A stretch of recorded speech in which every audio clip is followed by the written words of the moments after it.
उज्जैन में सिंहस्थ कुंभ की 2378 हेक्टेयर जमीन पर जल्द ही एक नई कुंभ नगरी बसने जा रही है, जिसमें स्थायी बड़ी इंटरकनेक्टेड चौड़ी सड़कें, अंडरग्राउंड लाइट, अस्पताल, स्कूल, खूबसूरत चौराहे, सड़कों पर डिवाइडर सहित अंतर्राष्ट्रीय स्तर की सुविधा वाला नया शहर आकार लेगा। इस योजना में उज्जैन विकास प्राधिकरण 1806 किसानों की करीब 5000 सर्वे वाली जमीन को लैंड पूलिंग कर इस पर हाईटेक कुंभ सिटी तैयार करने जा रहा है। लेकिन किसान सरकार की लैंड पूलिंग योजना का कई दिनों से विरोध कर रहे हैं। शासन और किसानों के बीच लैंड पूलिंग को लेकर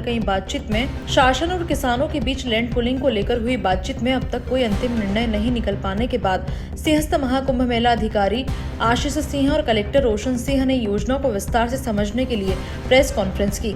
आशीष सिंह ने कहा कि ऐसा पहली बार होगा। सिंहस्थ भूमि पर स्थायी सड़क, बिजली के पोल और अन्य निर्माण कर सिंहस्थ की भूमि पर धार्मिक शहर को विकसित किया जाएगा, जिस पर नई कुंभ नगरी बनेगी।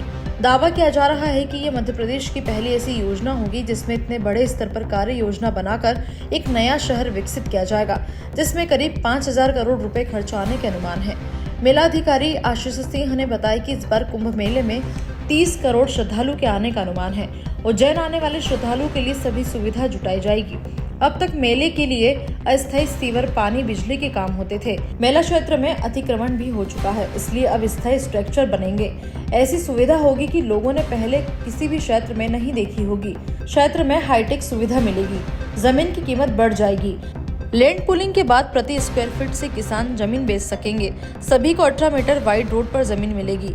आशीष सिंह ने कहा कि किसानों को लोग भ्रमित कर रहे हैं। अपनी 50% जमीन पर निर्माण की अनुमति मिलेगी। गाइडलाइन से 50% तक मुआवजा मिलेगा। वैल्यू बढ़ेगी, खेती की अनुमति मिलेगी। जब तक खेत की जरूरत नहीं होगी तब तक किसान इसका उपयोग कर सकेंगे। आश्रम, स्कूल, अस्पताल बनेंगे। स्थायी निर्माण से मेला शहर को फायदा होगा। उज्जैन में टूरिज्म बढ़ेगा। देखिए, सिंहस्थ मेला क्षेत्र में स्थायी अधोसंरचना निर्माण की एक योजना शासन के द्वारा लाई गई है और इसकी आवश्यकता क्यों है, ये सब हम लोगों ने देखा है कि पुराने जितने भी मेले हुए हैं उनमें अस्थायी जब अधोसंरचना बनाई जाती है उसमें सीवर की किस तरीके से समस्याएं रहती हैं, नदी में और दूसरी जगहों पर सीवर फैला जो मिलता है, पानी की पूरे समय किल्लत रहती है। जरा सी बारिश होती है, आपदा आती है तो सारी की सारी जो रोड और मेला जो है वो पूरा अस्त व्यस्त हो जाता है। और इतनी बड़ी संख्या में, जिस संख्या में श्रद्धालु इस बार आने संभावित है 30 करोड़ के आसपास, उनको संभालने के लिए निश्चित रूप से स्थायी अधोसंरचना एकमात्र विकल्प है जिसपे शासन काम कर रहा है। और निश्चित रूप से इससे जो सिंहस्थ 2028 होगा वो अभूतपूर्व होगा। पूरे विश्व के मानचित्र पर उज्जैन का नाम स्थापित होगा। लेकिन इसके साथ साथ जो मेले को तो फायदा होगा ही, जो किसान हैं जहां जिनकी जमीनें वहां पर आ रही हैं उनको भी बहुत फायदा इस पूरी योजना का मिलने वाला है। तो लैंड पूलिंग से ये स्कीम लाई जा रही है, उसमें 50% जमीन किसानों की वापस की जाएगी।